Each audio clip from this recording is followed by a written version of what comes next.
Buwati itu siapa Buwati? Oh, Bu Rahmawati sekarang. Oh, iya. Nggak kata Bu Risma kan ganti Buwati. Buwati itu siapa? Bu Rahmawati maksudnya. Oh, nggih. Kita mulai nggih. Assalamualaikum warahmatullahi wabarakatuh. Bismillahirrahmanirrahim. Alhamdulillahirabbil alamin. Wa bihi nasta'inu ala umurid dunya waddin.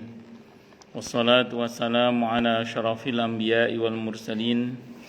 Sayyidina wa habibina wa syafi'ina wa qurrati a'yunina wa maulana Muhammadin wa ala alihi wa ashabihi wa dzurriyyatihi ajma'in, amma ba'd. Asyhadu an la ilaha illallah wa asyhadu anna Muhammadar Rasulullah wa ufawwidu amri ilallah innallaha basirum bil ibad. Hasbiyallahu la ilaha illa huwa alaihi tawakkaltu wa huwa rabbul arsyil azim. Qala Allah ta'ala fi kitabihil karim hikayatan an nabiyillahi Musa alaihi salam. Rabbi shrah li sadri wa yassir li amri wahlul 'uqdatam min lisani yafqahu qawli. Para asatidzah, para ibu-ibu sekalian, hafizani wa hafizakunallah, bil khusus segenap pengurus majelis ta'lim ibu-ibu Masjid Baitur Rahman Kemang Pratama 3 dan sekitarnya, yang semoga pengurusnya dan jamaahnya selalu dalam naungan rahmat, barokah, perlindungan serta bimbingan Allah Subhanahu wa taala. Amin Allahumma amin insyaallah. Dan tentu saya doakan semoga kemuliaan ibu-ibu sekalian selalu dijaga dan ditingkatkan terus oleh Allah Subhanahu wa taala sebagai seorang muslimah, sebagai seorang istri, sebagai seorang ibu, dunia hingga syurga. Amin Allahumma amin insyaallah. Allahumma inna nas'aluka ilman nafi'a wa rizqan thayyiba wa amalan mutaqabbala wa fatahallahu lana futuhal arifin. Allahumma inna na'udzubika min ilmin la yanfa' wa amalin la yurfa' wa qalbin la yakhsha' wa du'a la yisma'. Allahumma ati anfusana taqwaha wa zakkiha anta khairu man zakkaha anta waliyuha wa maulaha. Amin Allahumma amin insyaallah. Masih melanjutkan kajian kita tentang kitab At-Tadhkirah karya Al-Imam Al-Qurtubi rahimahullah rahmatan wasi'ah wa rahimallahu ulama al-muslimin. Qala al-muallif rahimahullahu ta'ala wa nafa'ana bihi wa bi'ulumihi fid dharaini amin. Bismillahirrahmanirrahim. Halaman 473. Yaumus syukhus wal iqna'.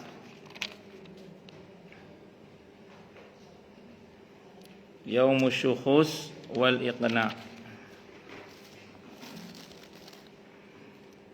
yaitu hari terbelalak dan mendongak.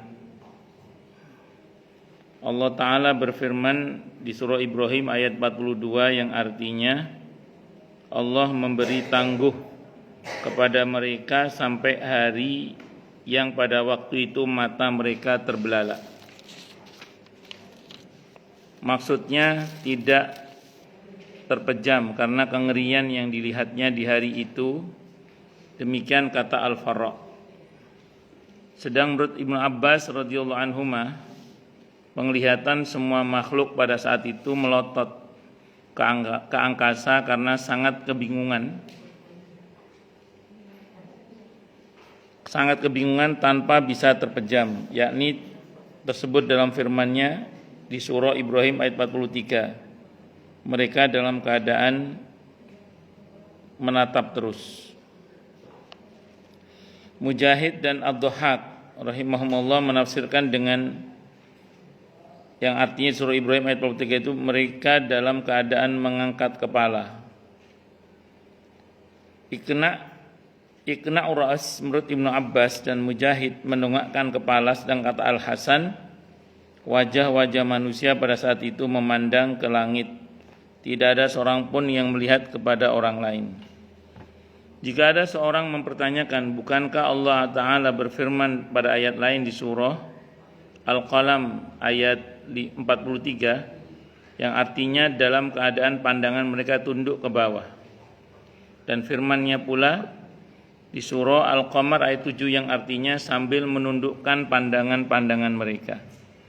Jadi bagaimana mungkin orang yang mendongakkan kepalanya dan memandang dalam waktu yang lama sampai pandangannya itu tidak bisa balik lagi, kemudian dikatakan bahwa hal itu dia lakukan sambil menundukkan mata. Maka jawabannya bahwa pada saat manusia pergi menuju mauqif atau mahsyar ya, memang mereka menundukkan mata. Dalam hal ini Allah Ta'ala menyifatkan mereka dengan khasyiatan absaruhum, menundukkan penglihatan mereka. Tapi nanti ketika sampai di mauqif atau di mahsyar ya, mauqif itu mahsyar, berkumpul dan berdiri lama di sana dalam keadaan kebingungan. Seakan-akan copot hatinya. Pada saat itulah mereka mendongakkan kepala sambil memandang ke langit lama sekali. Kelopak mata mereka tidak menangkup-nangkup seakan-akan lupa memejamkannya, atau bahkan tidak tahu lagi bagaimana cara memejamkan mata. Itulah salah satu kesulitan yang mereka alami di waktu itu. Jadi sebelum kita berangkat mauqif itu mahsyar. Sebelum itu ada hari kebangkitan namanya. Nah, pada saat manusia dibangkitkan itu memang kan ada dua macam. Ada yang wujuhu yauma idzin na'imah, ada yang wujuhu yauma idzin khasyah. Ada yang wajahnya itu sumringah, sumai, bahagia, bercahaya. Tapi ada yang wajahnya tertunduk, malu, lecek, kumel, bahkan cacat. Itu saat dibangkitkan. Nah, kita termasuk yang mana? Semoga kita termasuk yang wujuhu yauma idzin na'imah, yang sumringah semoga ya, amin insyaallah. Yang wajah kita sumeh, bukan siomai, sumeh, ya, sumeh. Sumringah. Nah, terus kemudian baru setelah itu manusia digiring menuju ke mahsyar. Nah, saat di mahsyar itulah umumnya manusia saat itu, ini kita bicara umumnya, itu terbelalak melihat kenyataan-kenyataan yang begitu dahsyat yang terjadi di mahsyar dengan aneka kejadian yang membuat mata tidak bisa terpejam.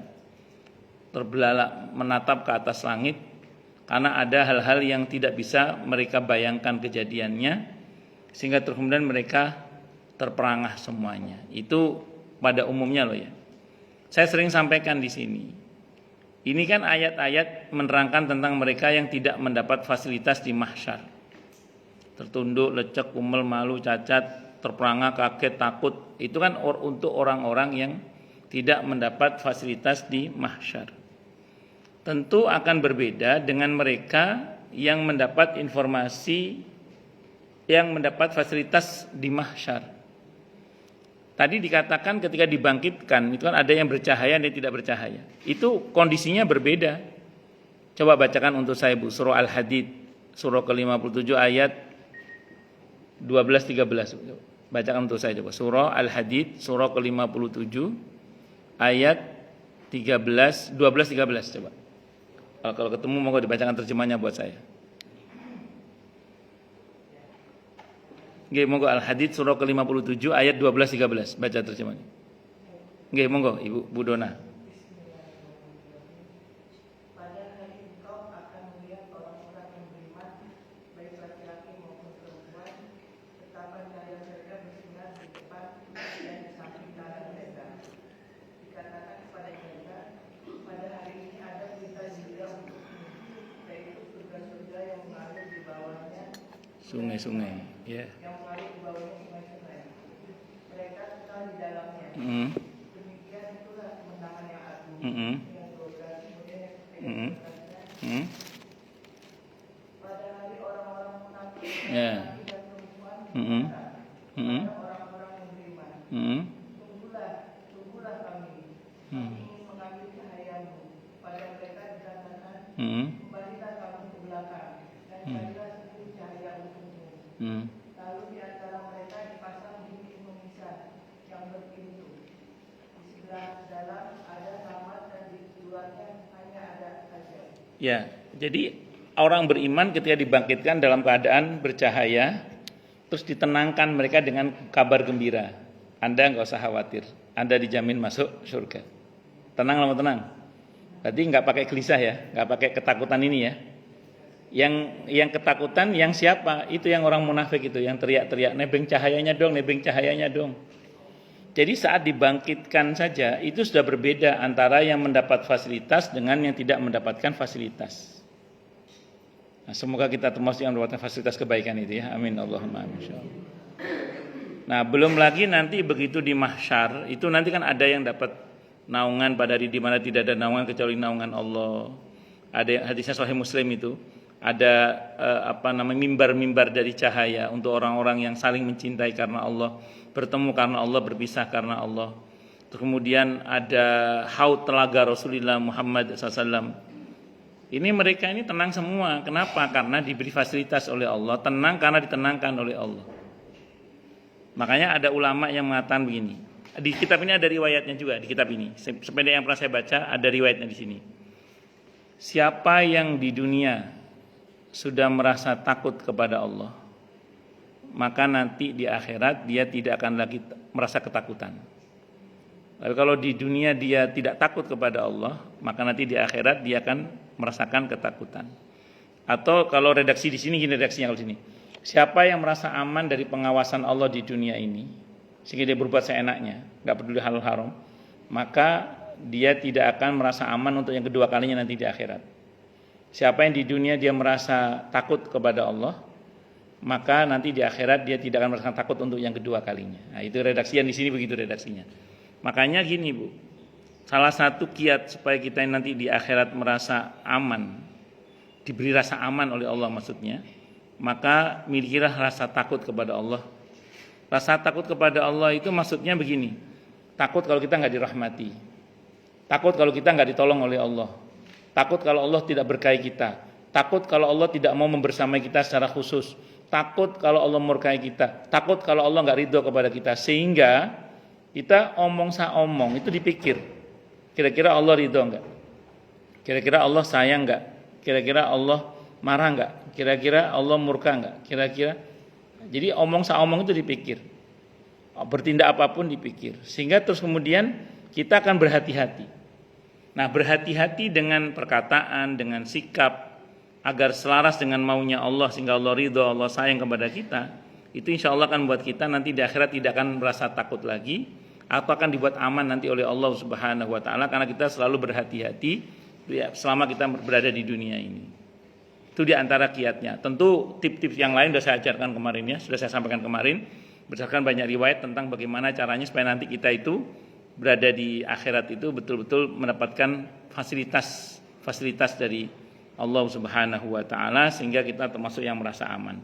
Nah, saya ulang, tentu yang terbelalak tadi, yang ketakutan ini secara umum adalah orang-orang yang tidak mendapatkan fasilitas saat di hari kebangkitan dan di mahsyar.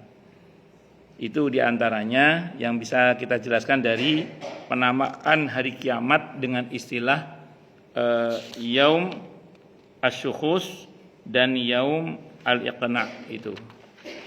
Al-syukhus wal iqna' itu. Terus kemudian nama kiamat yang lain adalah yaum la yantiqu.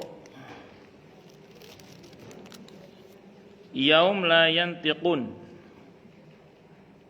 Wala ya'dzanu lakum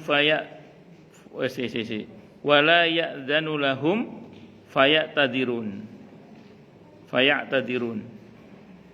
Yaitu hari tidak dapat berbicara. Mereka tidak dapat berbicara. La yantiqun.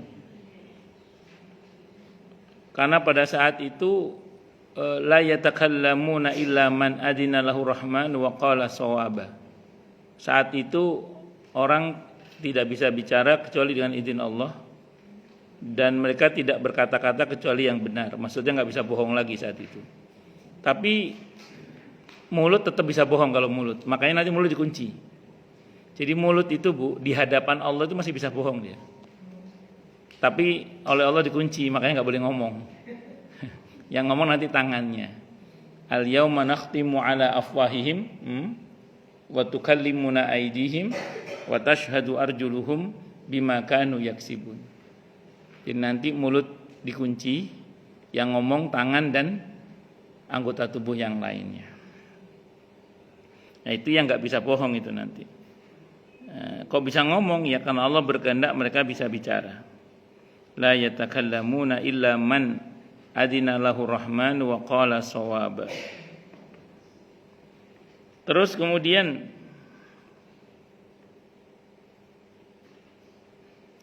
yaitu hari tidak dapat berbicara dan manusia tidak diizinkan meminta maaf, sebagaimana difirmankan Allah Ta'ala di surah Al-Mursalat ayat 35 sampai 36 itu, yang artinya inilah hari di mana mereka orang-orang kafir tidak bisa berbicara dan tidak diizinkan meminta maaf, maka mereka pun tidak meminta maaf. Yaitu ketika dikatakan kepada mereka, Allah Ta'ala berfirman,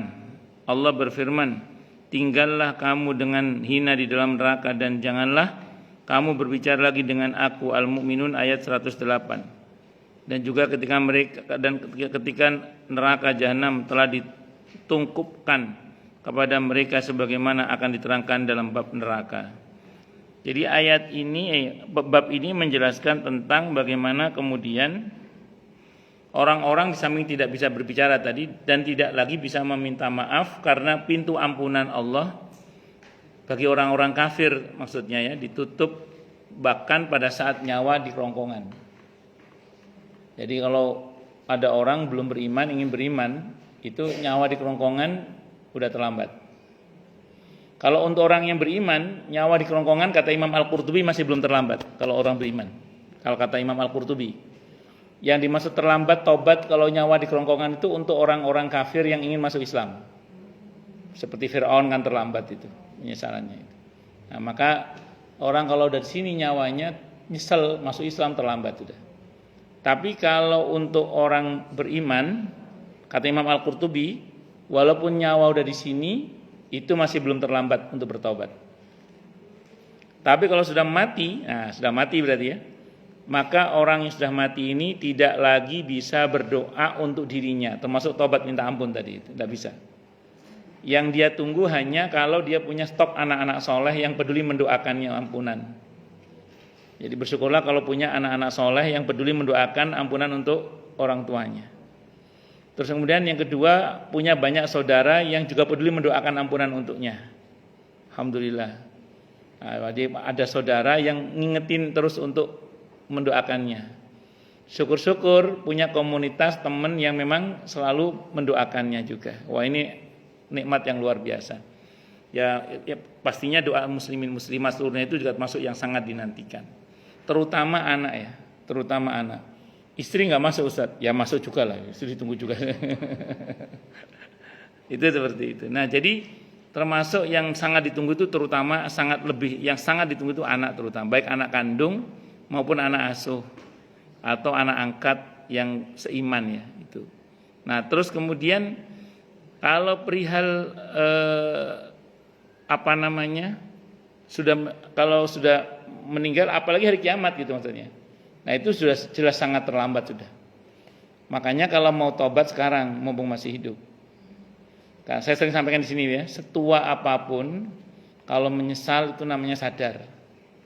Saya ulang ya, setua apapun kalau menyesal namanya apa? Sadar. Nah, disebut penyesalan itu kalau nyawa dari kerongkongan.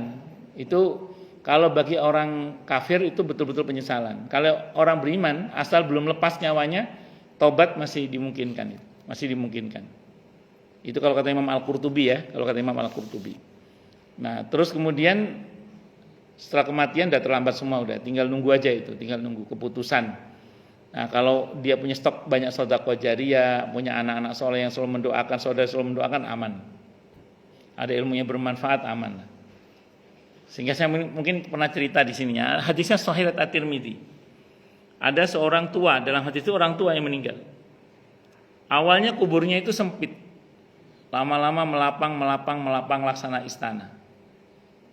Dalam hadis itu al-kamakal orang ini bertanya, ya Allah, tadinya kubur saya ini sempit, sekarang kok jadi lapang laksana istana, kenapa? Kata Allah dalam hadis kursi ini, karena istighfar anak-anakmu yang soleh. Saya membayangkan ya, itu orang meninggal anaknya masih kecil. Mungkin belum ngerti apa-apa. Seiring berjalannya waktu anak itu terus belajar. Akhirnya jadi anak yang soleh. Terus mendoakan orang tuanya. Lama-lama kuburannya melapang. Karena kan di cerita itu awalnya kuburnya sempit awalnya. Lama-lama melapang laksana istana. Itu barokah doanya anak-anak yang soleh. Allahu Akbar. Nah, kita ini makanya harus berusaha agar bagaimana anak cucu kita ini menjadi anak cucu yang solihah, yang qurratu ayun. Mudah-mudahan ya, amin. Allahumma amin insyaallah. Mudah-mudahan. Allahu Akbar. Berikutnya, la yauma la yanfa'udz zalimina ma'dziratuhum. Yaitu hari orang-orang zalim tidak berguna permintaan maafnya. Al-Mu'min surah Al-Ghafir atau Al-Mu'min surah ke-40 ayat 52 terjemahannya tadi itu. Maksudnya, meskipun mereka diizinkan meminta maaf dengan cara diperbolehkan mengemukakan alasan-alasan, namun tetap saja permintaan maaf mereka tidak diterima. Jadi bukan berarti dikatakan kepada mereka, kemukakanlah alasanmu umpamanya. Contoh alasan yang mereka kemukakan antara lain diceritakan oleh Allah Ta'ala dalam firman-Nya di surah Al-Ahzab ayat 67 yang artinya, ya Tuhan kami, sungguhnya kami telah mentaati pemimpin-pemimpin dan pembesar-pembesar kami. Atau di Al-Mu'minun ayat 107 itu, ya Tuhan kami, keluarkanlah kami dari neraka dan kembalikanlah kami ke dunia, dan seterusnya itu. Nah, ini catatan pentingnya apa kalau untuk kita semua itu. Orang itu kalau yang bersangkutan sudah mati, memang pada sisi tertentu Allah perkenankan dia menyampaikan alasan kenapa kok sampai kamu masuk neraka. Di antara alasan yang mereka pakai yang diceritakan dalam Al-Quran di surah Al-Ahzab ayat 67 itu, inna ata'na sadatana wa kubara'ana fa'adalluna sabila itu. Kami dulu mentaati pemimpin kami dan orang-orang besar di antara kami, maka mereka menyesatkan jalan kami. Kalau di ayat yang lain mereka berantem. Ini gara-gara setan ya. Gara-gara setan dari bangsa jin ya maksudnya ya saat itu. Kata setan dari bangsa jin ngomongnya apa? Loh, saya kan cuma mengajak, kenapa kamu mau? Itu alasannya gitu. Akhirnya dua-duanya masuk neraka. Jadi betapapun alasan itu disampaikan, tapi ya nggak ngefek. Jadi uzur itu nggak diterima nanti kalau di akhirat. Dipersilakan menyampaikan uzur, tapi sia-sia. Ini sebagai bentuk balasan, diberi kesempatan untuk menyampaikan uzur di dunia, tapi nggak mereka pakai. Maksudnya diberi uzur itu maksudnya apa? Kalau kata para ulama, diberi masa sampai usia tua kok nggak dimanfaatkan untuk tobat. Nah itu nanti di akhirat uzurnya nggak diterima, alasan dia nggak diterima nanti di akhirat. Udah diberi kesempatan kok. Makanya kalau sampai ada siapapun di antara kita diberi usia sampai usia tua kok tidak kunjung bertobat, ya itu uzurnya nggak diterima oleh Allah nanti. Kenapa? Karena diberi kesempatan oleh Allah untuk bertobat nggak mau tobat. Secara prinsip saya sering sampaikan di sini ya, kalau masalah dosa Allah itu sering memberi uzur, memberi kesempatan kita untuk bertobat sebenarnya. Kalau ini tidak kita manfaatkan, jangan salahkan siapa-siapa kecuali diri sendiri kalau nanti di akhirat kita nggak diterima juga alasan kita di akhirat. Hadisnya muttafaqun alaih Bukhari Muslim. Ini bukti kalau Allah memberikan kesempatan kita untuk segera bertobat ya. Yang pertama, ini saya sarikan dari hadis muttafaqun alaih Bukhari Muslim. Orang kalau baru niat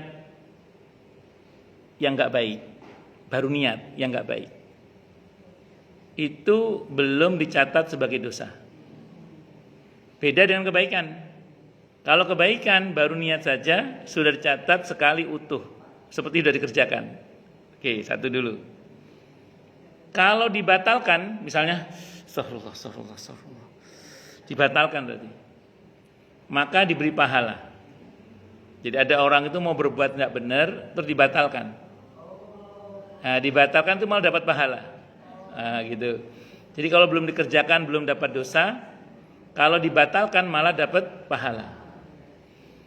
Itu hadisnya saya ulang muttafaqun alaih Bukhari Muslim hadisnya ya. Kalau ngeyel dikerjakan tidak dilipat gandakan. Ngeyel dikerjakan juga.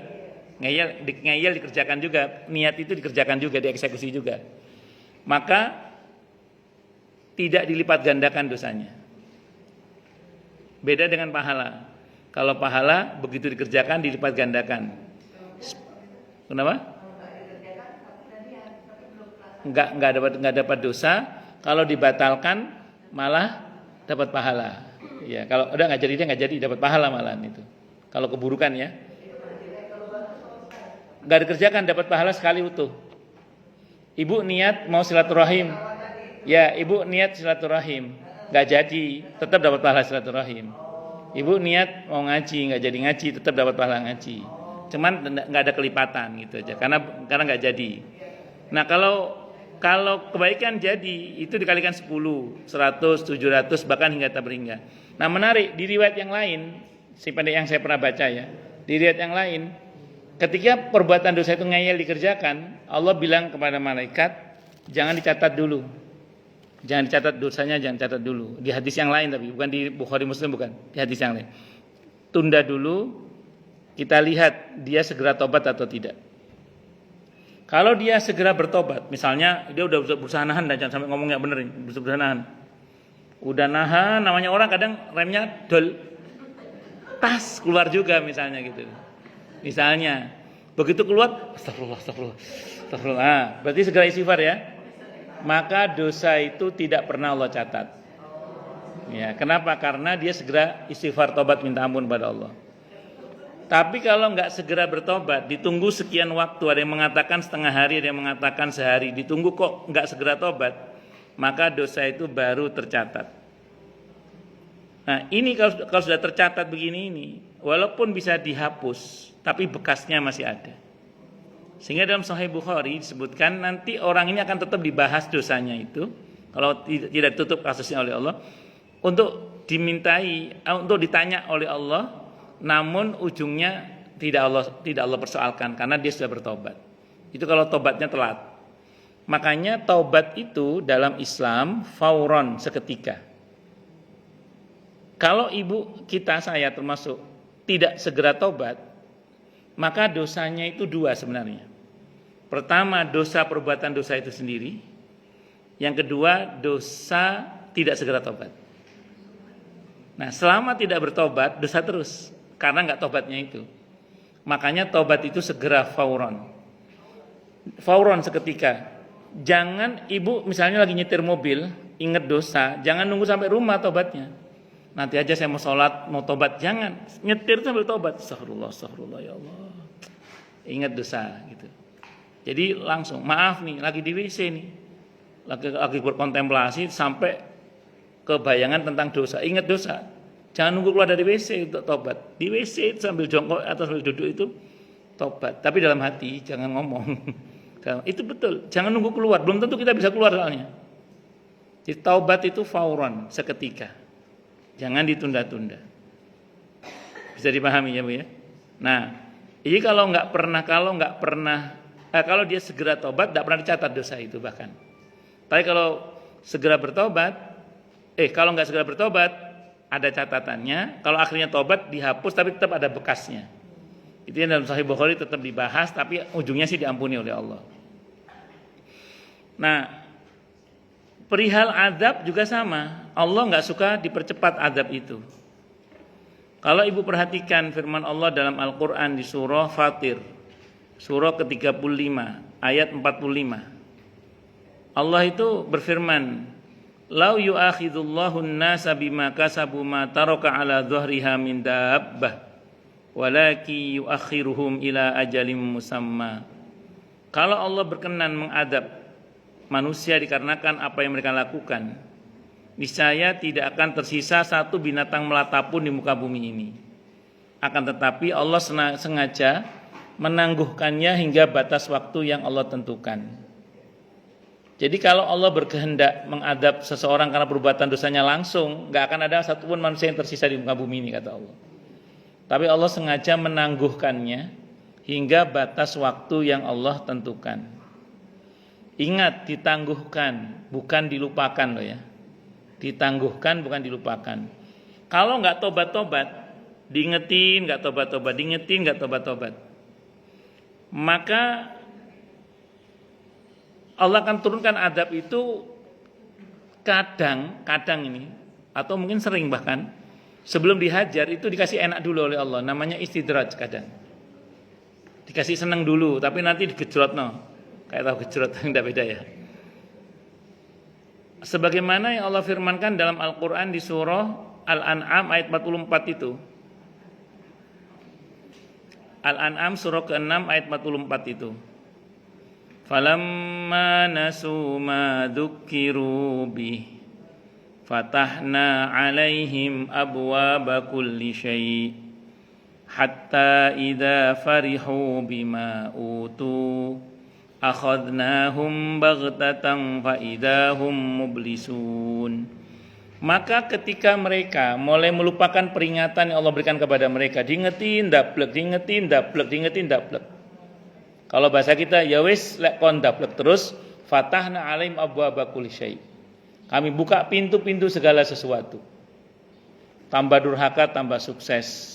Tambah durhaka tambah berhasil misalnya gitu. Kata Allah apa? Hatta idza farihu bima utu. Hingga ketika mereka telah mencapai puncak kebahagiaannya dalam kedurhakaannya itu, kata Allah, akhadnahum baghtatan. Kami siksa mereka itu secara baghtatan. Apa baghtatan itu? Tiba-tiba, sekonyong-konyong, ujuk-ujuk, mak jegaglik, mak bedunduk, tiba-tiba. Fa idahum mublisun. Seketika itu dia merasa kaget dan berputus asa. Nah makanya jangan GR kalau ada, mohon maaf, seseorang yang tampak prestasi duniawinya luar biasa, kalau itu berbanding lurus dengan ketaatan, itu barokah insya Allah. Tapi kalau berbanding lurus dengan kedurhakaan, itu istidraj. Bedanya apa? Kalau barokah atau rizki, luarnya nikmat, dalamnya rahmat, lahir batin enak gitu loh. Tapi kalau istidraj, luarnya saja nikmat, tapi dalamnya laknat. Orang lihat dari luar kayaknya enak aja, tapi kita nggak tahu bagian dalamnya dia, kegundahan dan kegelisahan hatinya dan seterusnya. Dan akan ada masa di mana ketika mereka mencapai puncak kebahagiaannya, Allah akan siksa dia secara tiba-tiba. Na'udzubillahi min syarri dzalik. Maka segera tobat, minta ampun kepada Allah. Nah itu ya diantaranya. Jadi Allah itu baik banget gitu loh, ngasih kesempatan hamba itu untuk tobat itu loh. Kok nggak segera tobat juga? Ya jangan salahkan siapa-siapa kecuali diri sendiri. Ketika nanti dia mati, terlambatlah semuanya, dan Allah tidak mau terima alasannya, sebetapapun dia mengemukakan aneka alasan di hadapan Allah. Tapi pada saat itu ketika mulut sudah mulai berbohong, dikunci. Yang ngomong tangannya dan anggota tubuh yang lainnya itu tadi. Bisa dimengerti ya? Nah itu semoga kita sini termasuk yang diampuni dan dimaafkan oleh Allah Subhanahu wa taala. Amin Allahumma amin insyaallah. Terus kemudian yaum la yaktumunallaha haditsa. Yaum la yaktumunallaha haditsa. Yaitu hari manusia tidak bisa menyembunyikan kejadian apapun, sebagaimana firman Allah Ta'ala di surah An-Nisa ayat 42 itu, yang artinya dan mereka tidak dapat menyembunyikan dari Allah satu kejadian pun. La yaktumunallaha haditsa. Jadi mereka tidak bisa menyembunyikan dari Allah sesuatu pun. Kalau di akhir surah Al-Baqarah itu ada ayat yang bunyinya begini. In tubdu aw tukhfuhu yuhasibukum billah. Mau kita tampakkan, mau kita sembunyikan, dalam hati semuanya ada hisabnya nanti di sisi Allah. Untungnya ayat itu sudah dihapus dengan Rabbana la tu'akhidna in nasina aw akhtana. Oh berarti ini konteksnya bukan itu ya, bukan itu. Konteksnya ini adalah gini. Ada sebagian orang yang berbuat dosanya itu secara sembunyi-sembunyi. Tidak ada yang tahu kecuali Allah. Nah, Kalau disederhanakan, mungkin manusia nggak tahu, tapi Allah Maha tahu. Sehingga soal waktu untuk kemudian Allah membukanya, kalau tidak segera bertobat minta ampun kepada Allah.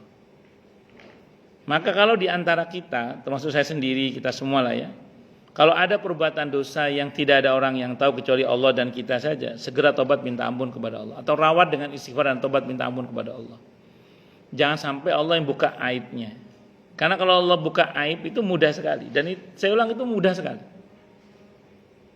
Kalau bahasa kita itu hanya soal waktu. Bagi Allah waktu bukan soal. Ya suka-suka Allah kapan Allah mau buka. Itu rumusnya itu. Tapi kalau kita udah tobat minta ampun kepada Allah, mudah-mudahan kasus itu betul-betul Allah tutup, aib itu ditutup oleh Allah di dunia ini hingga di akhirat nanti. Kalau misalnya kalau Allah yang menutup aib, sendiri yang membuka aib. Nah, itu yang dikatakan dalam hadis Sahih Muslim. Jadi ada hadis di Sahih Muslim itu dikatakan, seingat saya ini, kullun nasi mu'afan illal mujahirun. Setiap manusia itu diampuni oleh Allah kecuali yang menampakkan perbuatan dosa. Sahabat bertanya, siapa mujahirun itu ya Rasulullah? Orang yang berbuat dosa di malam hari, Allah tutup aibnya, pagi hari dia ceritakan ke orang lain dengan kebanggaan. Tadi malam aku begini-begini. Nah, jadi sebenarnya kalau saya nggak salah, saya buka dulu hadisnya. Tadi hadisnya.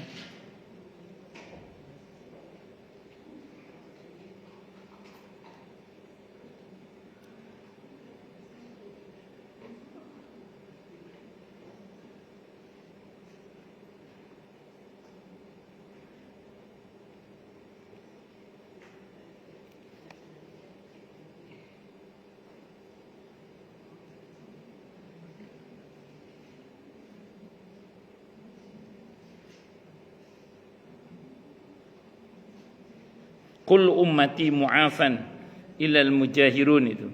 Hadisnya Sahih Muslim seingat saya. Setiap umatku akan mendapatkan ampunan kecuali mujahirun. Siapa illal mujahirin? Maaf, illal mujahirin. Siapa mujahirin itu? Nabi menjelaskan ada orang di malam hari dia berbuat kejahatan, Allah tutup aibnya, di siang hari, di pagi harinya dia ceritakan ke orang lain okamakol. Itu hadisnya Sahih Muslim seingat saya. Jadi gini Bu, ada rumus, ini rumus. Apa yang Allah tutup dari kita berupa aib, perbuatan dosa maksudnya ya, itu jangan diceritakan ke orang lain sekiranya tidak perlu diceritakan. Kalaupun perlu diceritakan, itu lebih kepada karena untuk mendapatkan solusi. Misalnya cara tobatnya. Itu pun kalau bisa, nggak usah sebut nama. Lebih begini aja, Pak Ustadz misalnya, ada kasus nih, ini pertanyaan Pak Ustadz ya, ada kasus. Dan Ustadznya insya Allah nggak akan kepo. Ibu ya, nggak akan kepo itu. Ibu cerita aja, nggak harus nyebut nama. Nah, itu bagian dari cara menutup apa yang Allah tutup. Jadi nggak harus belak-belakan. Walaupun di masa Nabi ada yang belak-belakan, Nabi tidak melarang karena tujuannya untuk menceritakan, untuk mendapatkan solusi. Yang dimaksud dalam hadis ini, mereka yang membanggakan perbuatan maksiatnya itu yang nggak boleh. Maka apa yang Allah tutup itu jangan dibuka. Contoh misalnya ya, anak ibu pulang nangis patah hati, karena hatinya dipatah oleh seorang cowok misalnya. Terus ibu ngomong, kamu dek baru satu cowok aja udah nangis, mama ini dulu dek. Wah, padahal anaknya nggak pernah tahu. karena mamanya punya prestasi mematahkan 18 hati cowok misalnya gitu. Misalnya, nggak usah diceritakan. Kenapa? Karena itu aib sudah. Itu anak kita nggak perlu tahu itu. Jadi apa yang sekiranya dulu kurang kita lakukan, anak-anak sekiranya nggak perlu tahu, nggak usah tahu. Karena itu merupakan aib, ya. Kecuali, mohon maaf ya, kenakalan yang wajar, yang kadang bisa diceritakan untuk diambil sebagai pelajaran. Itu tidak ada masalah. Kan ada nakal yang wajar, ada nakal yang nggak wajar itu. Yang nggak wajar itu nggak bisa diceritakan. Yang wajar itu maksudnya ya normalnya arek enom yus ono nakale ngono iku. Tapi untuk diambil pelajaran jangan sampai begitu, itu tidak ada masalah.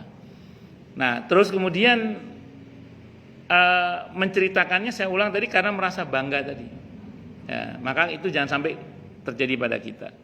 Jadi sebisa mungkin apa yang Allah tutup udah tutup, rawat dengan tobat, jangan dicerita-ceritakan gitu. Ya, yang lalu Misalnya kan sekarang kan namanya juga sosial media. nggih. Kalau misalnya kita minum, kita tahu sebenarnya misalnya Mhm. ya, ada yang minum minuman alkohol, itu kan haram ya, kan Nggih, dosa. nggih. Kan dia menunjukkan di sosial media dan ternyata itu menginspirasi bagi orang keren tuh jadi banyak yang kayak gitu. Nah itu tobatnya gimana ya Ustaz? Bagus. Ila maqad salaf. Yang lalu biarlah berlalu. Untuk perbuatan dosa yang terlanjur semua orang tahu, maka cara tobatnya di samping tobat seperti biasa minta ampun kepada Allah, yang kedua hendaklah dia melakukan tindakan yang sekiranya orang jangan mencontoh apa yang pernah kita lakukan. Ingin tahu contohnya? Ibu mungkin pernah tahu Ustadz Jeffrey Al-Bukhari rahimahullah. Semua orang tahu masa lalu beliau kan. Nah di situ beliau begitu jadi ustadz kan ceramah kemana-mana sering masalah narkoba. Tujuannya supaya orang jangan seperti beliau. Nah itu caranya diantaranya.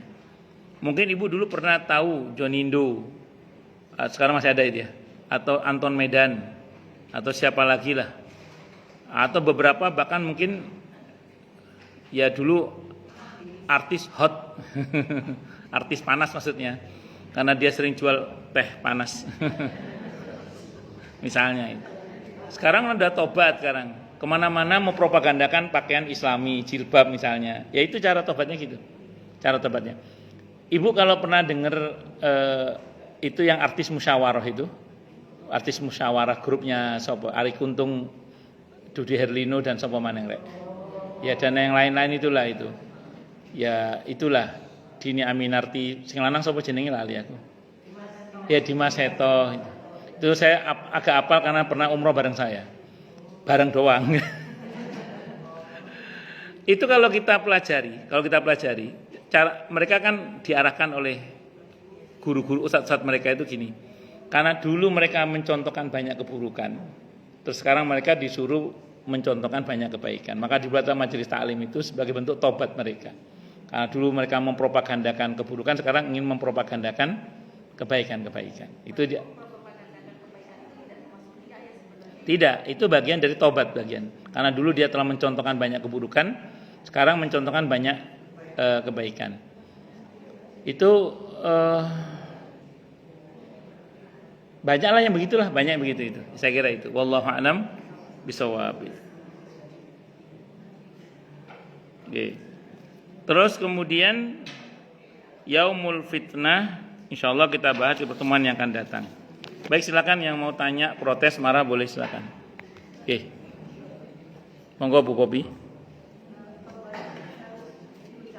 Oke, monggo. Nggih, monggo.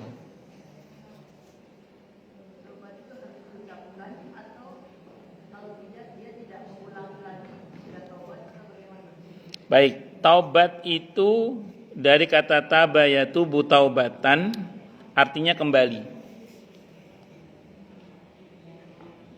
Ada orang misalnya ngomong saya udah tobat. Apakah dia sudah bertobat? Belum. Kalau dia tidak ada penyesalan, tidak komitmen untuk tidak mengulangi lagi, terus tidak konkret meninggalkan perbuatan maksiat tersebut.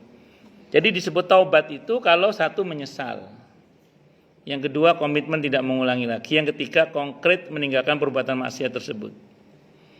Kalau berkaitan dengan hakul adami, wajib minta maaf. Kalau ada hak yang diambil, kembalikan. Kalau ada dendanya, bayar, kayak pelanggaran sumpah misalnya. Itu rumusnya, Bu.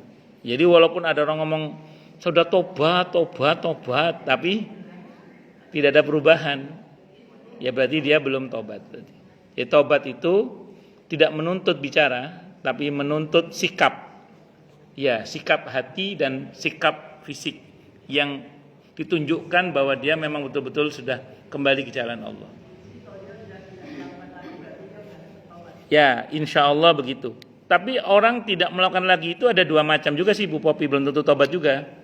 Ada dia tidak ngulangi lagi karena takut kepada makhluk misalnya. Contoh.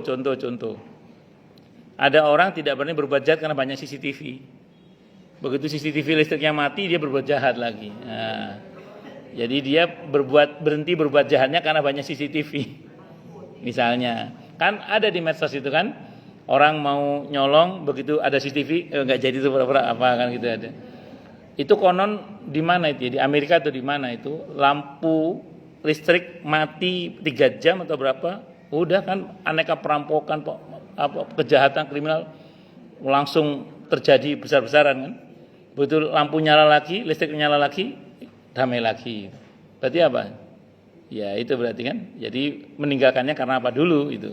Jadi kalau meninggalkan karena menyesal, komitmen tidak mengulangi lagi, konkret meninggalkan perbuatan maksiat tersebut karena Allah, itu baru namanya taubat. Intinya taubat itu kembali kepada Allah, gitu Bu Popi. Wallahu a'lam bishawab. Monggo yang lain silakan kalau ada. Oke, monggo Bu Wiwi.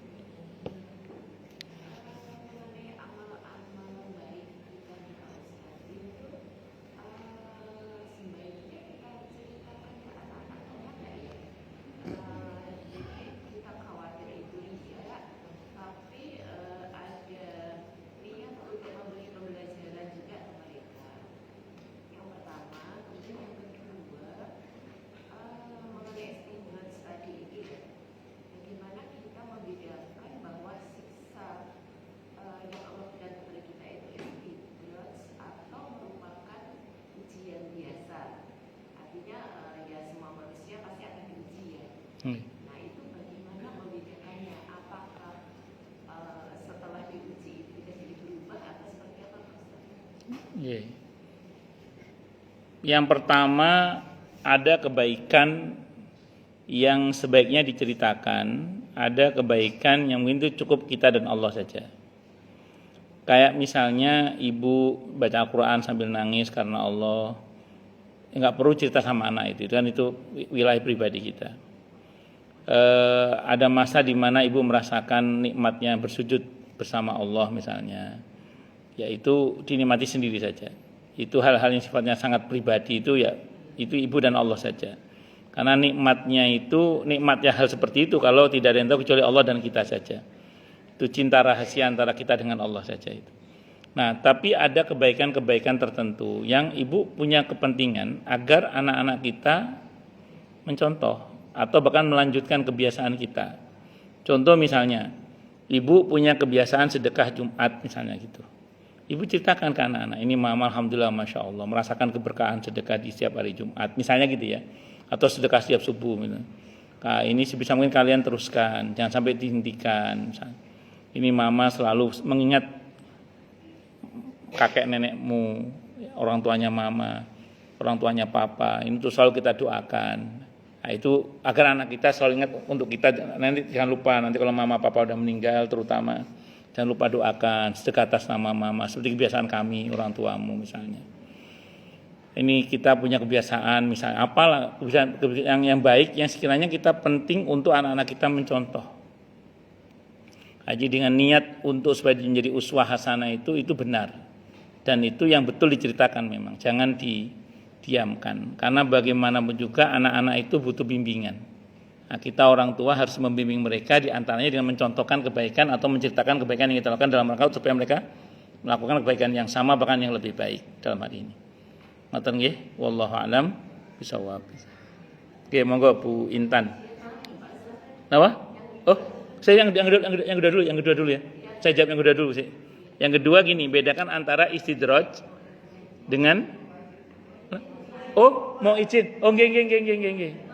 Nggih, monggo. Ngapunten Bu Intan. Saya pikir mau nanya. Nggih, monggo.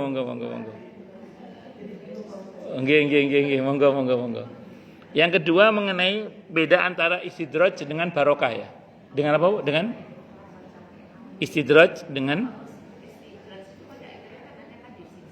nggih.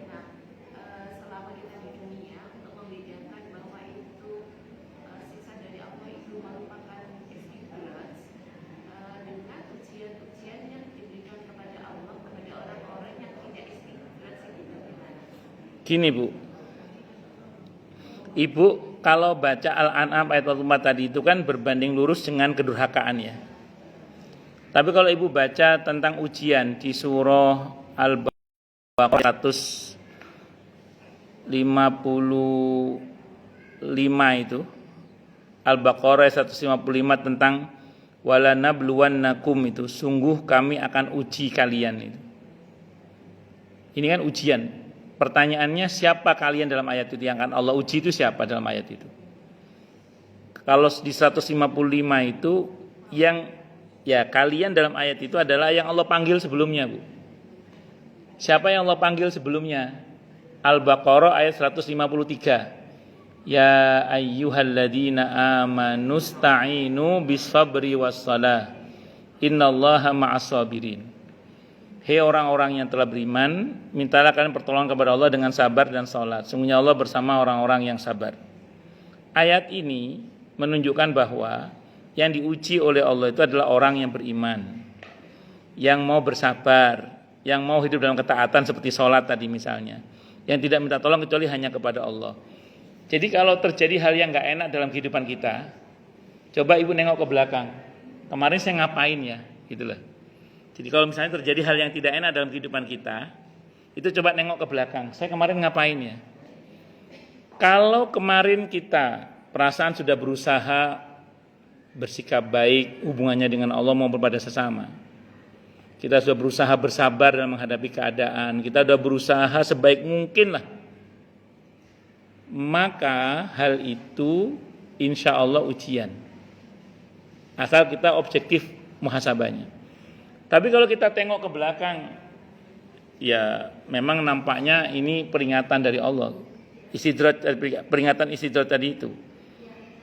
Mungkin karena sebelumnya kita telah bertindak atas dasar keserakahan, atas dasar kedengkian, atas dasar kebencian, atas dasar kesombongan misalnya. Nah karena kita telah bertindak atas dasar itu kemarin misalnya, maka sangat mungkin yang terjadi hari ini yang enggak enak tadi itu bukan ujian, bisa jadi itu adalah peringatan. Nah kalau peringatan tidak cukup hanya sabar, harus taubat dan mengambil pelajaran. Sebagaimana yang Allah firmankan dalam Al-Quran di surah At-Taubah 126 itu. Awala yarawna annahum yuftanuna fi kulli amin marratan aw marrataini thumma la yatubuna wa lahum yadzakkarun. Apakah mereka orang-orang munafik itu tidak memperhatikan bahwasanya mereka itu diuji di terjemahannya, di tafsirnya diberi musibah atau dipermalukan, diberi peringatan maksudnya. Dalam setahun sekali atau dua kali. Kata Allah, gitu itu loh kok enggak tobat-tobat dan tidak pula mengambil pelajaran. Maka ibu harus berani jujur, saya juga harus berani jujur pada diri sendiri. Untuk nengok ke belakang, saya kemarin ngapain ya? Kok sampai terjadi hal yang enggak enak? Oh ya Allah, saya kemarin serakah. Semuanya saya makan. Habis makan gulai kambing, makan kupang lontong, pusing kepala saya. Oh berarti ini bukan ujian, ini peringatan. Tidak boleh israf berlebihan. Misalnya gitu. Akhirnya saya kurangi. Bisa dipahami ya? Jadi itu ngurangi itu ambil pelajaran namanya. Itu seperti itu. Nah, tapi kalau sebelumnya perasaan semuanya udah kita jaga, udah baik-baik aja, kok masih kena juga? Berarti insya Allah ujian. Kalau ujian butuh sabar saja. Loh, kok terjadi hal yang gak enak ini? Oh, kemarin ada sikap pelit saya misalnya. Misalnya ini ya, sikap pelit saya, sehingga kemudian gara-gara saya pelit, saya mengambil tindakan ke orang lain begini, akhirnya terjadi begini sekarang, gara-gara saya pelit misalnya. Oh, ini berarti peringatan. Gak cukup dengan hanya sabar, tobat, ngambil pelajaran. Tapi kalau perasaan saya kemarin sudah berbagi banyak, sudah berusaha saya baikin dia, kok masih begini juga? Oh, berarti ini ujian, gitulah Bu. Itu harus jujur pada diri sendiri dalam hal ini. Ngoten nggih? Wallahu a'lam bishawab. Nggih, monggo Bu Yuni. Bu Yuni apa Bu Yuli lupa. Bu Yuni.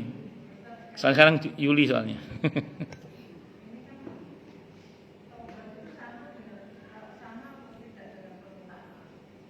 Bagus. Orang yang meminta maaf belum tentu bertobat. Orang yang bertobat pasti minta maaf. Orang yang beristighfar itu belum tentu bertobat. Orang yang bertobat pasti beristighfar, pasti itu. Orang yang beristighfar belum tentu tobat. Astagfirullah, gitu. mulutnya aja, astagfirullah.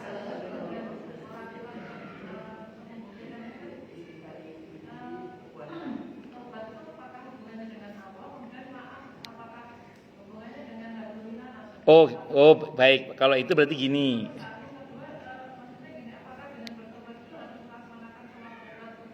Bagus. Gini. Oh, berarti ini berkaitan hakul adami ya. Kalau hakul adami gini. Kalau hakullah tadi saya ulang ya. Kalau hakullah itu cukup dengan menyesal, komitmen tidak mengulangi lagi, terus konkret meninggalkan perbuatan maksiat. Itu kalau kata Imam Nawawi, yang hubungannya dengan Allah sudah selesai itu. Kecuali yang mengandung denda, kayak pelanggaran sumpah ada dendanya itu. Kayak maaf senggama di siang hari di bulan Ramadan, itu ada dendanya itu. Kayak misalnya melanggar nadar, itu juga ada dendanya misalnya. Jadi ada perbuatan dosa itu nggak cukup dengan 3, tapi harus bayar dendanya. Tergantung jenis pelanggaran dosanya. Tapi secara umum 3 tadi selesai urusan dengan Allah, udah selesai dengan Allah. Sholat tobat itu hanya suplemen tambahan, dia bukan yang prinsip dalam tobat. Sholat tobat bukan hal yang prinsip dalam tobat, dia hanya semacam suplemen tambahan, penyempurna saja. Satu dulu. Kalau dengan hakul adami nggak cukup hanya dengan 3 tadi, tambah satu lagi, apa? Meminta maaf. Kalau perihal menyakiti hati. Nah, karena dengan manusia soalnya. Kalau perihal ada hak yang diambil nggak cukup hanya minta maaf, dikembalikan, ngutang, maaf ya nggak cukup, bayar. Nah, wong ngutang kok misalnya. Jadi itu ada tambahan lagi. Jadi wajib minta maaf dan yang kedua wajib mengembalikan. Kalau ada hak yang diambil. Ini yang sering saya sampaikan Bu, problem. Ustadz, orang yang kepada yang kita mau minta maaf udah nggak jelas di mana rimbanya.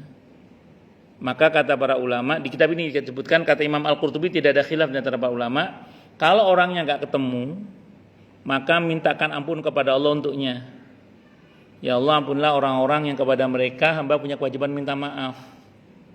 Nah, kalau Imam Ghazali di kitab Minhajul Abidin ada istighfar astaghfirullahalazim li wali walidayya wali ashabil huquqil wajibati alayya. Itu kan untuk orang-orang yang kepada mereka hamba punya kewajiban minta maaf itu kan. Itu wali jami'il muslimina wal muslimat wal minat al hayya imin wal amad dan seterusnya itu. Nah, kalau berkaitan dengan hak yang diambil, sedekah atas nama dia. Kalau ketemu ahli warisnya bayar kepada dia, kalau nggak ada sedekah atas nama dia. Begitu caranya Bu. Ini ulama tidak ada khilaf insyaallah. Wallahu a'lam bishawab. Ini di online ada yang nanya ini. Yang kedua tadi, apa yang kedua tadi tentang? Sudah cukup ya. Ini yang di online ada yang nanya ini. Assalamualaikum Pak Ustadz. Waalaikumsalam warahmatullahi wabarakatuh. Setiap anak saya, suami saya masuk rumah sakit, saudara kandung saya nanti repot, susahin keluarga padahal saya sama suami tidak pernah merepotkan, menyusahkan dan lain, tapi sama saudara atau lain sampai saya masih sakit ditelepon mama saya padahal saya pakai BPJS disuruh pulang sama mereka Pak Ustaz. Jadi ada ini beliau ini kalau sakit keluarganya padahal pakai BPJS dan tidak ngerepoti keluarga enggak.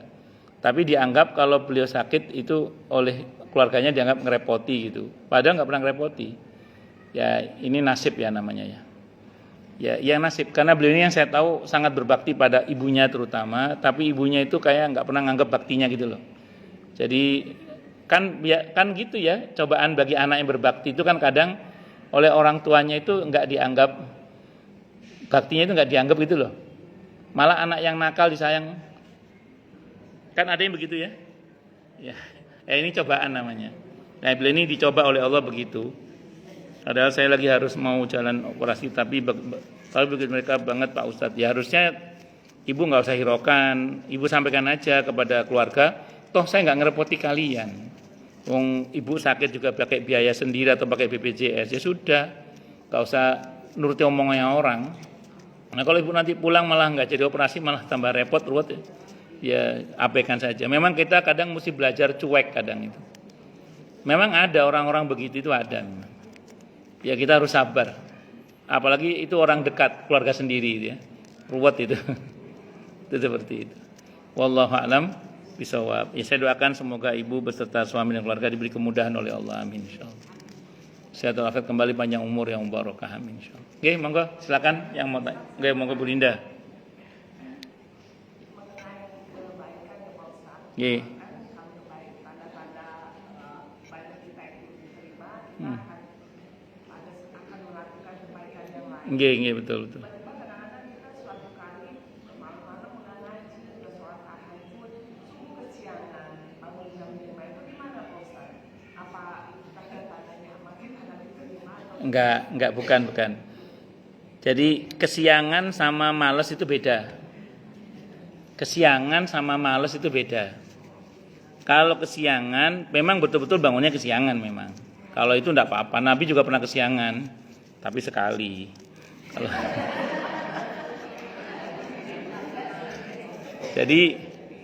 Jadi kesiangan itu enggak apa-apa, kesiangan itu. Yang enggak boleh itu kalau kita sengaja menunda waktu sholat subuh karena malas. Contoh, alarm bunyi, udah subuh ceritanya. Masih setengah jam lagi, masih 1 jam lagi, tidur lagi, itu maksudnya. Nah, itu yang salah itu. Tapi kalau ibu memang kesiangan betul, ya nggak apa-apa. Namanya juga kesiangan, nggak ada hubungannya dengan itu, insyaallah. Ya, saya kira itu. Allah alam. So, karena kesiangan kan masuk dalam ayat, tidak sengaja kan. Rabbana la sholat aja, tidak ada masalah, seperti biasa.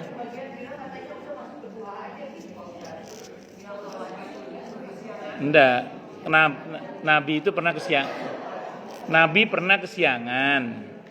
Beliau terbangun karena tersentuh oleh panasnya matahari saat itu. Beliau sahabat ketabalan itu kebingungan. Pas melihat sahabat kebingungan, kata Nabi, tenang.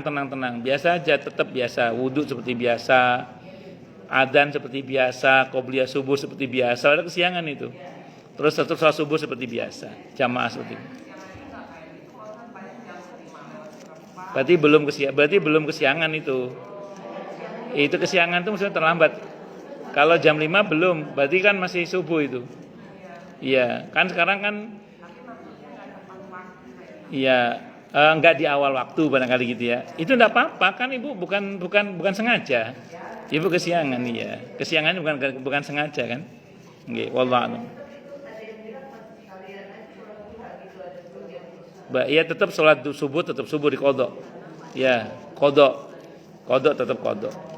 Nggih. Monggo yang lain silakan. Nggih, monggo Bu. Nggih. Waalaikumsalam warahmatullahi wabarakatuh. Nggih.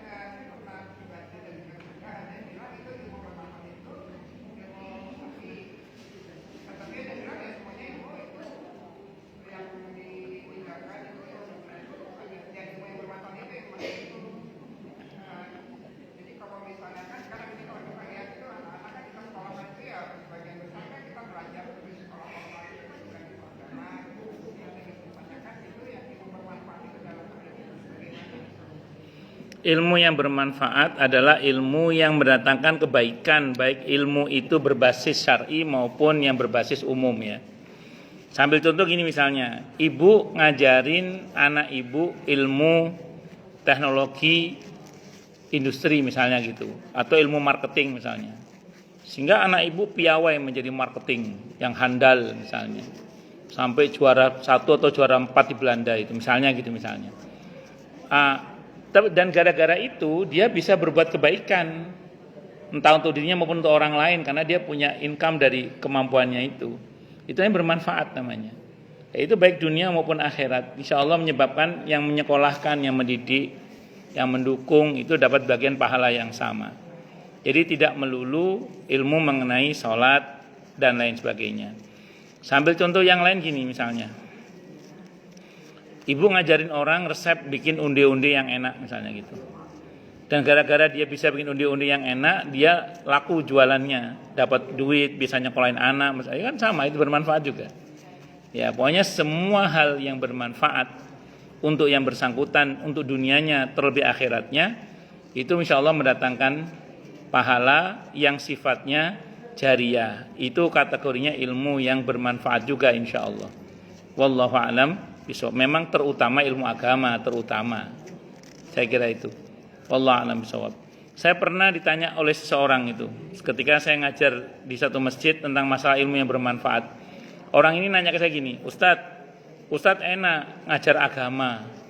Lah saya dengan apa bermanfaat ilmunya? Dia bilang gitu ke saya. Saya tanya, Bapak apa bidangnya? Saya bilang gitu. Saya IT Ustadz, dia orang IT. Untuk sekolah IT seperti Bapak mahal nggak? Saya tanya gitu. Iya mahal Ustadz, kata dia bilang saat itu ya. Ya udah gini, Bapak dengan komunitas IT itu bikin satu rumah singgah atau tempat belajar untuk anak-anak fuqara masakin. Ajari mereka ilmu Bapak. Saya bilang gitu. Terus supaya tidak hanya berbasis duniawi, gandeng ustadz atau siapa untuk ngajari mereka juga ngaji. Jadi sambil belajar IT, sambil belajar ngaji. Maka kan muncul kan beberapa pesantren sekarang yang berbasis IT, tapi mereka juga hafal Quran misalnya gitu. Ya itu kan ada beberapa pesantren yang gitu sekarang kan. Jadi pesantren IT, pesantren yang berbasis IT, tapi pondasi Qurannya juga diajarkan. Itu seperti itu. Wallahu a'lam bishawab. Monggo yang lain. Nggih. Oh nggih, monggo. Ini karena sudah banyak izin apa kita tutup aja ini? Kita tutup aja ya. Kita tutup aja. Bu Dona mau nanya. Oh iya, Bu Dona mau nanya ini. Ya wis monggo. Oh nggih. Nggih monggo. Nggih monggo. Monggo Bu Dona. Waalaikumsalam warahmatullahi wabarakatuh. Monggo. Ada dua pertanyaan Pak Ustadz. Nggih. Yang pertama, kita kan kadang-kadang juga dapat undangan sama Ustadz. Ya. Di undangan elektrik maupun yang sekarang kan elektrik atau yang masih manual.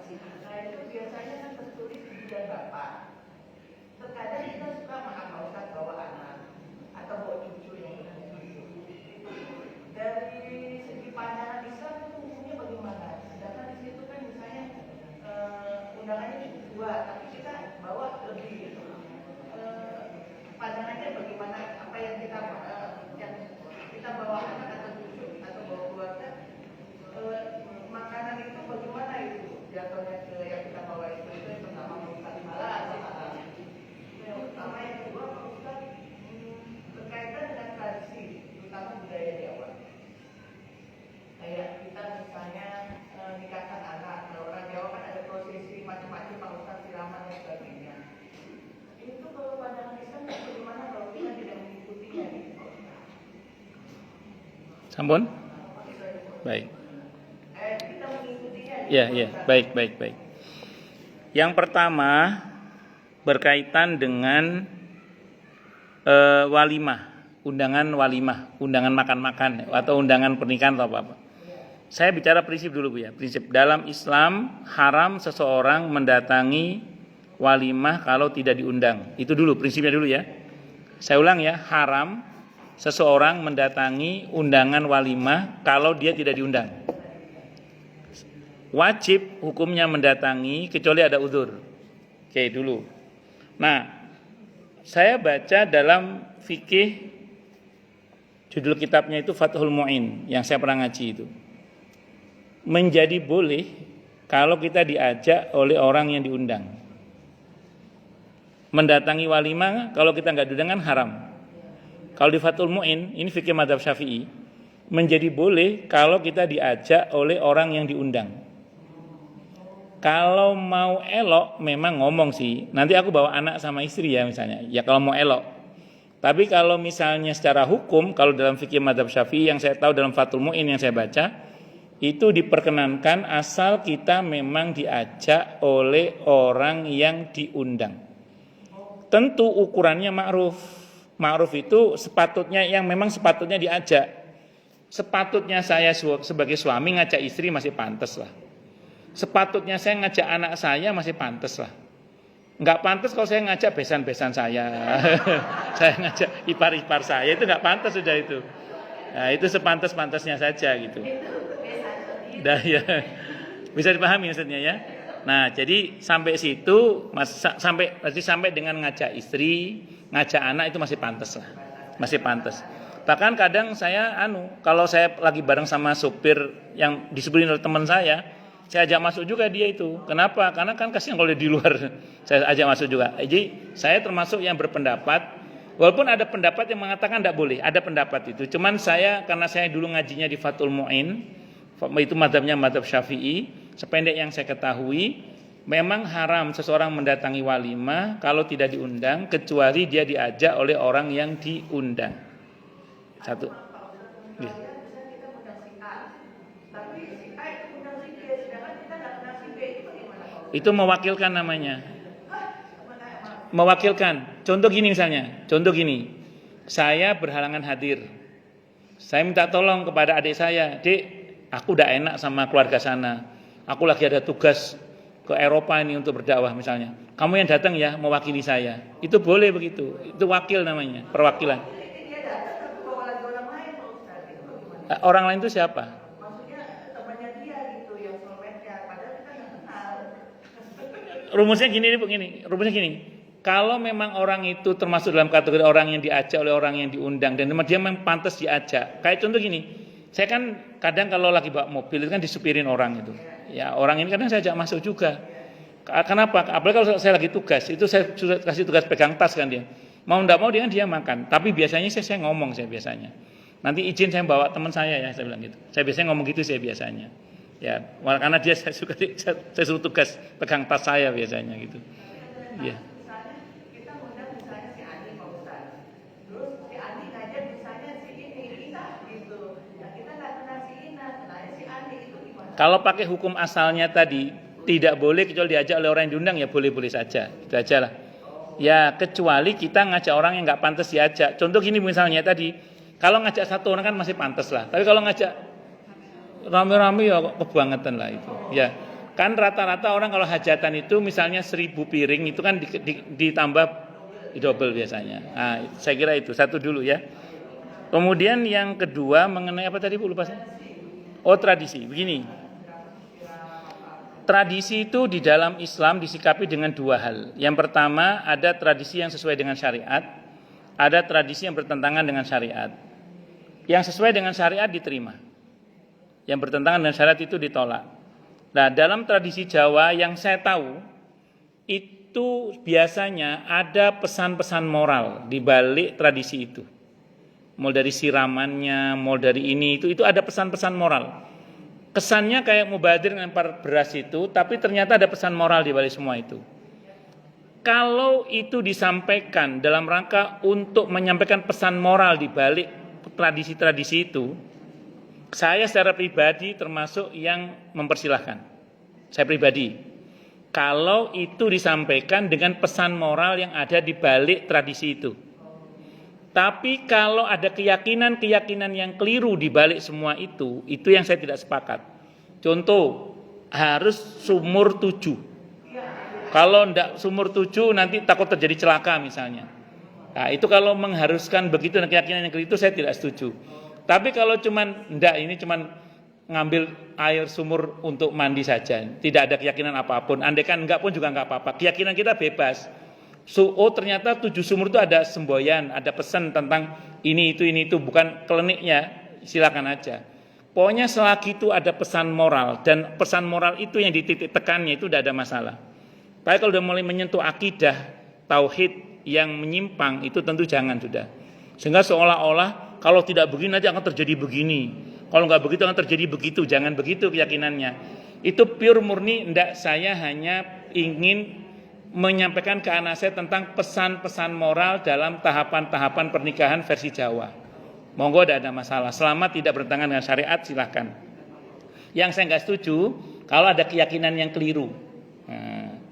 Atau nun sewu nggih.